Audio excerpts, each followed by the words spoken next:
PCTs Infinity. PCTs Infinity. PCTs Infinity. PCTs Infinity. श्रोते हो नमस्कार. PCTs इन्फिनिटी 90.4 FM च्या या विशेष कार्यक्रमात तुम्हा सगळ्यांचं मी मनापासून स्वागत करतो. विराज सवाई. श्रोते हो, इन्फिनिटी विशेष कार्यक्रमामध्ये आपण अनेक व्यक्तींना भेटत असतो. अनेक वेगवेगळ्या क्षेत्रात काम करणारी, काहीतरी हटके करणारी अशी ही व्यक्तिमत्व असतात. आणि आज सुद्धा इन्फिनिटीच्या स्टुडिओमध्ये असंच एक भन्नाट व्यक्तिमत्व आपल्याशी संवाद साधणार आहे. त्यांचं स्वागत करणार आहोतच. मात्र या कार्यक्रमाची सुरुवात हरिवंशराय बच्चन यांच्या एका कवितेनं मला करावीशी वाटते. पूर्व चलने के बटोही बाट की पहचान कर ले. पूर्व चलने के बटोही बाट की पहचान कर ले. पुस्तकों में है नहीं छापी गई इसकी कहानी. हाल इसका ज्ञात होता है न औरों की जुबानी. हाल इसका ज्ञात होता है न औरों की जुबानी. अनगिनत राही गए इस राह से उनका पता क्या. पर गए कुछ लोग इस पर छोड़ पैरों की निशानी.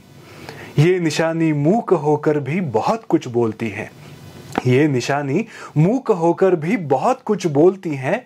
खोल इसका अर्थ पंथी पंथ का अनुमान कर ले. खोल इसका अर्थ पंथी पंथ का अनुमान कर ले. पूर्व चलने के बटोही बाट की पहचान कर ले. पूर्व चलने के बटोही बाट की पहचान कर ले.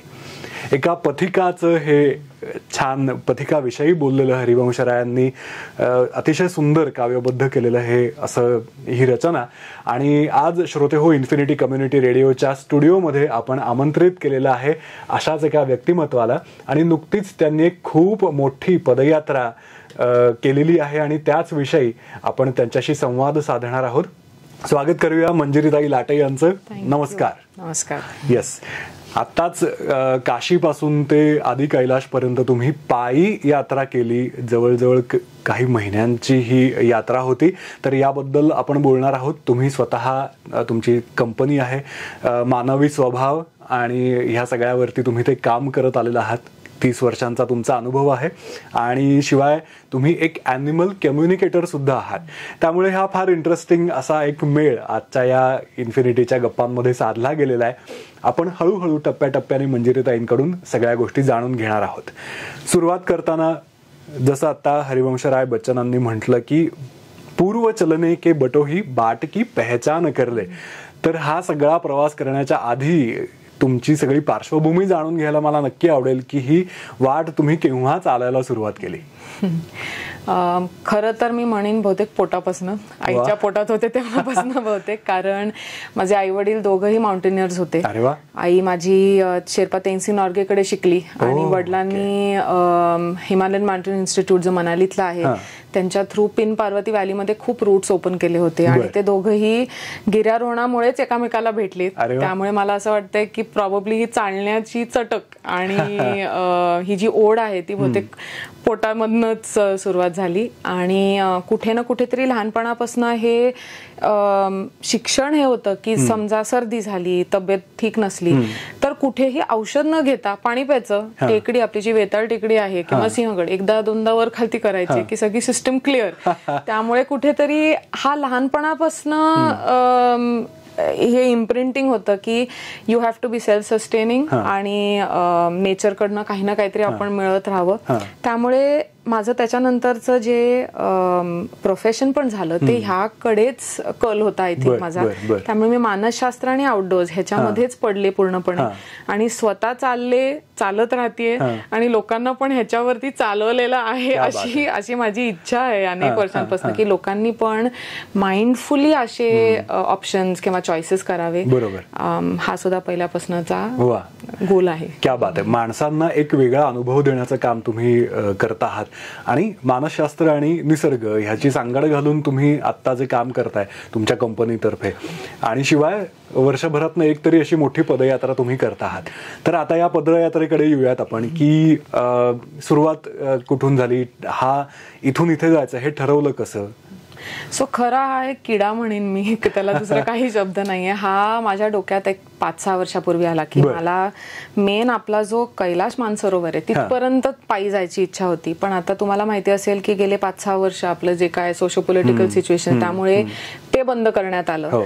मग माझ्या डोक्यात चाललं होतं की जे पंचकेदार आहेत बाकीचे, जे पंच कैलाश म्हणतात त्याला, त्याच्यापैकी कुठला डोंगर आपल्याला बोलवतोय असा मी विचार केला. मग त्याच्यामध्ये आदि कैलाश जो आहे, जो आपल्या मेन कैलाश पासनं अक्षरशः 30 किलोमीटरच पण आपल्या सीमेमध्ये आहे. म्हणजे भारताची सीमा जिथे संपते तिथनं आता गव्हर्नमेंट आपल्या लिपू पास वरनं बांधतंय. तर हा सेकंड कैलाश पकडला जातो, आदि कैलाश म्हणून.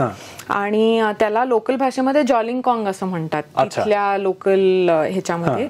तर मग त्याच्याकडची ओढ चालू झाली. पण कुठेतरी असं मला वाटत होतं की डोक्यात किडा आल्या ताबडतोब तिथे नको जायला, जरा अभ्यास करूयात, जरा अजून वाचन करूयात आणि मग नीट रूट करावा. मग इन द मीन टाइम 3 वर्षापूर्वी मी पंचभूत स्थळ चालले साऊथ इंडियामध्ये. हा खूप फॅसिनेटिंग गोष्ट आहे की आपलं जे पृथ्वीचा जो अँगल आहे तो 79 डिग्रीजला आहे आणि एक्झॅक्टली त्या लाईनीमध्ये पंचभूतांची मंदिर आहे साऊथ इंडियामध्ये along that one single access.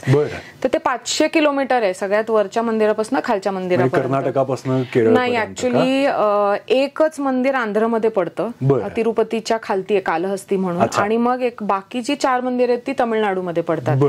तर ती मी पहिले पायी केली. ते एक 500 किलोमीटर झाले आणि मग कुठनं तरी ते असं शिवाचं वेडेपणा जरा असा वाढत गेला. मग तो आय सेड नाही, आता I think I am ready for आदि कैलाश. मग मी जेव्हा मॅप घेऊन बसले की आता आदि कैलाशला पोचायचं कसं, तर ते काशी टू आदि कैलाश हा प्लॅन होता. ओरिजिनली तो सगळा युपी मधनं जाणार होता. मग उन्हाळ्यामध्ये इधर ते 2 सीझन्स आहे जिथे आदि कैलाशला पोहोचू शकतो आपण. इधर उन्हाळ्यात पोहोचू शकतो, म्हणजे हा मे अर्ली जूनचा एक विंडो मिळते आपल्याला 21-25 दिवसाची, किंवा मग सप्टेंबरच्या महिन्यामध्ये पावसाळा झाल्यानंतर. पण मग जर पावसाळा झाल्यानंतर पोचायचं तर ह्याचा अर्थ तिथे पोचेपर्यंत 2 महिने पावसाळ्यात चालायचे. बरोबर. मग ऍटलिस्ट गरमी नसेल, पण मग लॉजिस्टिकली पावसाळ्यात चालणे कितपत प्रॅक्टिकल आहे, बूट ओले, रोजचे कपडे कसे वाळणार, अशा बऱ्याच गोष्टींचा विचार केल्यानंतर म्हणलं ठीक आहे, ऊन एक वेळ सोसता येईल, 4 वाजता सकाळी निघू, 12 पर्यंत ऑफ युअर फीट असा प्लॅन होता. म्हणून मग काशीपासून जेव्हा मी मॅप बघितला तर युपीतनं सगळा जाणारा जो रस्ता होता तो, मग माझे युपी मधले काही IPS मधले मित्र आहेत त्यांच्यावर मी बसले की हे बघ, मी प्रॅक्टिकली एकटी चालणार एक मुलगी म्हणून. आपण युपी बद्दल अनेक गोष्टी रोज आपल्या वाचनात येतात, आपले एक्सपिरियन्सेस पण असतात. एक बाई आणि एक मुलगी म्हणून अनेक वेळेला, म्हणजे किती आपण म्हटलं की डिस्क्रिमिनेट नको करायला, पण जे एक्सपिरियन्स ते यू कॅनॉट रिफ्यूट देम. तर ते मला म्हटले की मंजिरी, तिथे काही गावं अशी आहेत जिकडे तू बॅकअप व्हेकल जरी ठेवली सेफ्टीसाठी तरी आजच्या काळात सुद्धा तू आणि बॅकअप व्हेकल दोघंही गायब व्हाल, कोणालाही कळणार नाही. आणि जेव्हा IPS मधला व्यक्ती मला म्हटला, असे ओके लेट्स बी प्रॅक्टिकल, आपण हिरोगिरी करायला किंवा कोणाला काही प्रूव्ह करायला जात नाही, मी स्वतःसाठी चालणार होते. त्यामुळे म्हटलं ठीक आहे, मग युपीचा तो सेक्शन मी एलिमिनेट करते. मग आता आदि कैलाशला पोचायचं कसं, सुरुवात तर काशीत करायची होती मला, तिथे ब्लेसिंग्स घेऊनच सुरुवात करायची होती. मग मी एक ट्रान्स हिमालयन रूट काढला जो पूर्ण पश्चिमेकडनं पूर्वेकडे संपला आदि कैलाशला. पण काशीमध्ये पहिले 4 दिवस मी सुरुवात केली तेव्हा तिथे मला काही खूप वयस्कर गुरुजी मिळाले. मग त्यांच्या बरोबरचे काही लोक होते, ते म्हटले मॅडम यहाँ चलने के लिए लोग आते हैं, बोलते हैं चलेंगे पण चलता कोई नहीं है, आप पुराने मंदिर देखेंगे क्या. मी म्हटलं मी त्याच्यासाठी चाललेली आहे, त्यामुळे म्हटलं मला घेऊन चला. जिथे आम्ही 3 दिवस 25-25 किलोमीटर गल्ल्या बोळांमधनं असे कुठली मंदिरं होती जी अशी खबदाडात कुठेतरी खालती जायचं आणि मग प्रचंड मोठं शिवलिंग, म्हणजे जे काशीत म्हणतात की जिथे तुम्ही कुदळ माराल तिकडे एक शिवलिंग बाहेर निघेल, खरोखर तसं होतं. ह्याच्या आधी मी जितक्या वेळेला काशीला गेले ही मंदिरं कधी झाली नव्हती. त्यामुळे मग 3 दिवस मी काशीमध्ये ते केलं आणि मग मी हिमालयात ऍक्च्युअल सुरुवात केली धर्मशाळेतनं. धर्मशाळेला पोचले आणि मग तिथनं खालती पायी निघाले. आणि मी काय केलं, मी मॅप घेतला आणि म्हटलं ओके, अशी कुठली प्राचीन शिवमंदिरं आहेत जी इधर खूप फेमस आहेत किंवा कमी लोकांना माहिती आहेत. मग माझे काही डोंगरामधले, इतकी वर्ष डोंगरात फिरल्यानंतर जे तिथले मित्र आहेत, मी त्यांना विचारलं की तुम्ही गावकरी म्हणून तुमच्या कुठे कुठे दरवर्षी शिवाच्या मंदिराला, खरं ना तुम्ही इंडियाचा मॅप बघितला ना तर साऊथ इंडियामध्ये एक आंध्र सोडलं तर साऊथ इंडिया आणि नॉर्थ इंडिया इथे सगळं शिवाचं वेड आहे. आणि जो सगळा मधला बेल्ट आहे तिथे सगळं प्रचंड शिवापेक्षा जास्त कृष्णाचं वैष्णव जास्त आहे. त्यामुळे मी त्यांना विचारलं, मी आता शिवाच्या वेडासाठी येते इकडे, त्यामुळे तुम्ही मला शिवाची मंदिरं सांगा. मग त्यांनी मला अशी एक लिस्ट पाठवल्या. मग मी ते ऑनलाईन चेक केलं की तिथे मोटरेबल रोड जातोय का. कारण ना कुठेतरी मिराज मला असं वाटतं की एक मुलगी म्हणून मी कॅल्क्युलेटेड रिस्कच घेतल्या पाहिजे. कारण हिरोगिरी आपण काहीतरी करायला जाऊ, आणि हे सत्य आहे की मी एक मुलगा असते ना तर मी रस्त्यावर कुठेही साईडला टेंट टाकून झोपले असते. पण आजचा काळ खूप वेगळा आहे. एक 20 वर्षापूर्वी मी हे केलं असतं, पण आता आपण सुखरूप जिवंत परत आलो तरच आपण नवीन काहीतरी करू शकू. त्यामुळे मी आय वॉज सीइंग की मोटरेबल रोड आहे का तिथे, ट्रॅव्हल करण्यासाठी जर लोकल ट्रान्सपोर्ट बसेस जातात का, अशा काही गोष्टी मी स्टडी केल्या. आणि मग धर्मशाळेपासून मी एक अशी 18-19 शिवाची मंदिरं काढली जी आदि कैलाश पर्यंत संपणार होती. आणि काही व्हॅलीजला जर मी फक्त पायी गेले असते तर मला 2-2 आठवडे नुसते ती व्हॅली क्रॉस करायला लागले असते. म्हणजे फ्रॉम लेट्स से 3 पट्ट्यांमध्ये जर आपण हिमाचल स्प्लिट केलं तर धर्मशाळा एकदम लेफ्टला आलं, मग मधली एक व्हॅली आली जी नगर मनालीची व्हॅली आली, आणि मग टुवर्ड्स उत्तराखंड ही शिमल्याची व्हॅली आली. ही सगळ्यात क्लोजेस्ट होती. मग मी त्या 3 पट्ट्यांमध्ये तो डिवाइड केला. Say okay, how am I going to go. मग व्हॅली टू व्हॅली मग मी तिथे लोकल बसेस किंवा ट्रान्सपोर्ट घेतला. कारण 2-2 आठवडे कार्बन डायऑक्साईड खात त्या रस्त्यांवर चालण्यात काही साध्य होत नव्हतं ना. तिथे मंदिरं होती ना गावं होती. सो ते मी स्किप करत करत थोडासा व्हेक्युलर सपोर्ट घेतला. मात्र बाकी सगळं मग पायी करून आदि कैलाशला आपण 6 आठवड्यात आदि कैलाशला पोहोचायचा हा एम होता. आणि आता हे किती किलोमीटर पायी चालणं झालं? माझा ओरिजिनल प्लॅन होता अबाउट 700चा, जो me on the map study करून जे काढलं होतं ते. मात्र मी हिमाचलमध्ये असताना ऑपरेशन सिंदूर चालू झालं आणि खूप जवळ होते मी बॉर्डरच्या. जेव्हा शेलिंग सुरुवात झाली तर तिथले मला 2 मंदिरं जरा वगळायला लागली ह्याच्यामधनं. पण त्यामुळे माझे एक 100-150 किलोमीटर तिथे झाले नाहीत पायी. पण आता मी जे करू शकले ते 575 वगैरे असे आता झाले माझे. होता 700चा आहे, बट नॉनदलेस इट वॉज मगाशी माणसांबद्दल तुम्ही उल्लेख केलात की माणसं कशी भेटतील काही सांगता येत नाही, त्यामुळे सेफ्टीसाठीच्या ज्या काही गोष्टी काळजी घ्यायला लागते ती तुम्ही नक्कीच घेतली. पण मग ह्या सगळ्या काळजीच्या व्यतिरिक्त सुद्धा माणसांचे चांगले अनुभव आपल्याला कायमच येत असतात, कारण की चांगल्या माणसांची नेहमीच संख्या ही जास्त आपल्याकडे आहेच. तर हे चांगले अनुभव सुद्धा ऐकायला आवडतील. खरं तर फक्त चांगले अनुभव आलेत मला. कारण आय थिंक मी कुठेतरी हा सेफ्टीचा विचार करून गेले होते, आणि हा पहिली वेळ नव्हती माझी एकटी ट्रॅव्हल करण्याची. त्यामुळे आय थिंक आपण जर बेसिक लॉजिकनी जर विचार केला ना की कुठल्या तरी अंधारलेल्या गल्लीमध्ये रात्री 11:30-12ला जायचं नाही, आणि कुठेतरी ना आपल्याला एक पोटामध्ये एक माहिती असतं की ह्या गल्लीत जायचं का नाही, ह्या वेळेला चालायचं का नाही, ह्या व्यक्ती बरोबर गाडीत बसायचं का नाही. आणि मग मुलगा असो अथवा मुलगी असो, कोणा जेंडरशी काही याचं घेणं देणं नाहीये. ह्या गोष्टी सगळ्या टिक ऑफ केल्यामुळे बाकी मला जे, म्हणजे मी इंग्लिशमध्ये म्हणेन, ह्युमॅनिटी वॉज ऑन शो.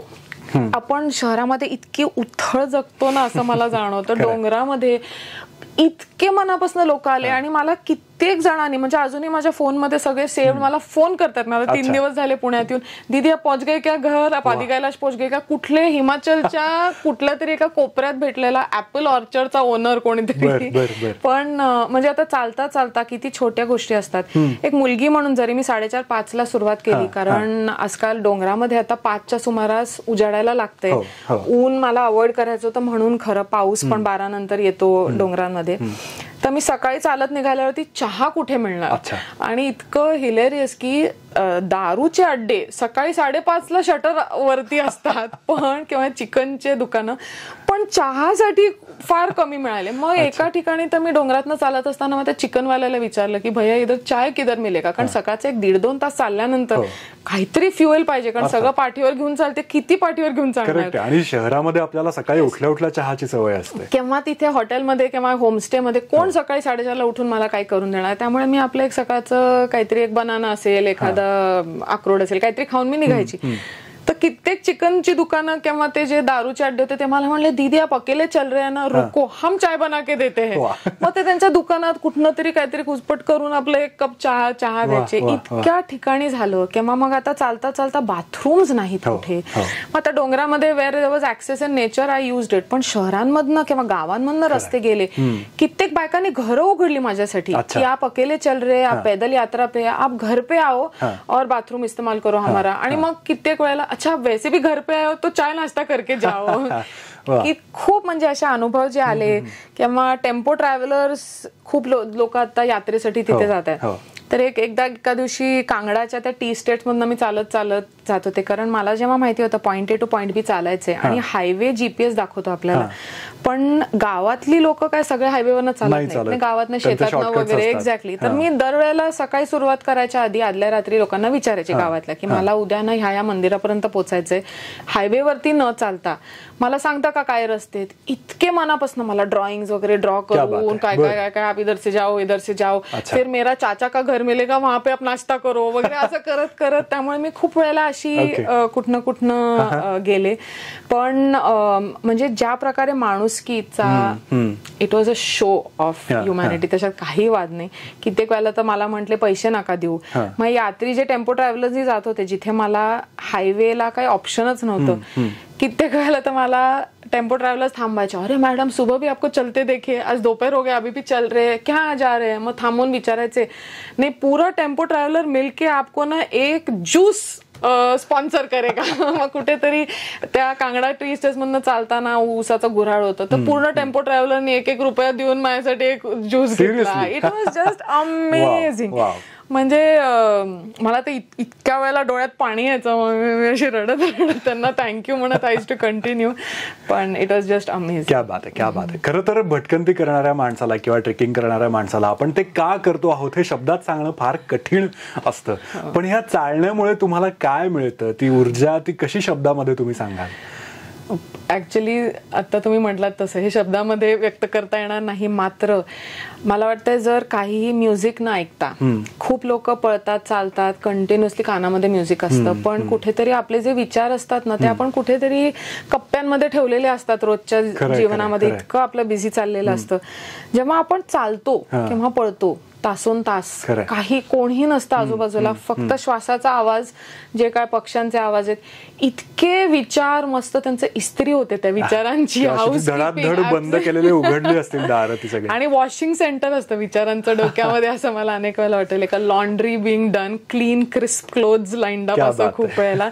पण असं मला ह्याच्या आधी पण मी जे 1000 किलोमीटरचे काही वॉक्स केले तेव्हा मला जाणवलंय आपण कित्येक वेळेला विचार ना आपल्या शरीरामध्ये वेगवेगळ्या ठिकाणी साचून ठेवलेले असतात. मग ते गुडघ्यात, पायात, पोटात. मग चालता चालता एकदम तिथला तो एक अवयव असा काहीतरी ठणकायला लागतो. हे काय, आज मी काही वेडवाकडं झोपली नाही, केलं नाही, इकडे काय. मग जर आपण त्या अवयवाशी संवाद साधला तर ते म्हणतो तू त्या काळामध्ये इथे काहीतरी स्टोअर करून ठेवलंय. So then you set an intention for that. जरा वेगळी कॉन्सेप्ट आहे. चालता चालता तो जो विचार आहे त्याचं हाऊसकीपिंग होऊन जाऊ दे, त्याची धुलाई होऊन जाऊ दे, त्यातनं माझ्या काय शिकणं आहे ते येऊन जाऊ दे, तर पेन इव्हॅपोरेट्स.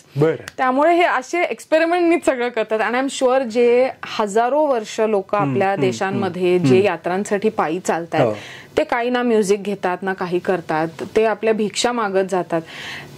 ते एक माझी एकदा करायची इच्छा आहे की एकदा भिक्षा मागत मला कुठेतरी पोचायचं आहे. पण आधी तिथे पोचायला हे टप्पे आहेत. पण हा सगळा 30 वर्षांचा खरं तर प्रवास आहे, रादर लहानपणापासूनचा प्रवास आहे नाही का. आणि कुठेतरी कुठल्याही निसर्गाच्या तत्वाशी कनेक्ट होण्यासाठी आपल्याकडे जी एक बेसिक सेन्सिटिव्हिटी लागते, जी आपण खरंच शहरामध्ये अक्षरशः घालवलेली आहे, तर ती पुन्हा एकदा मिळवण्यासाठी म्हणून प्रत्येकाने असं थोड्या थोड्या काळाने तरी स्वतःसाठी असा वेळ चालण्यासाठी म्हणा स्वतःसाठी असा द्यायलाच हवाय. तर ह्यामध्ये अजून एक इंटरेस्टिंग मुद्दा असा की तुमच्या चालण्यामध्ये तुम्ही ॲनिमल कम्युनिकेटर आहात आणि एकटं कोणी चाललंय म्हणल्यानंतर फार क्युरियोसिटी नुसती माणसांचीच नाही तर प्राण्यांची सुद्धा जागृत होते.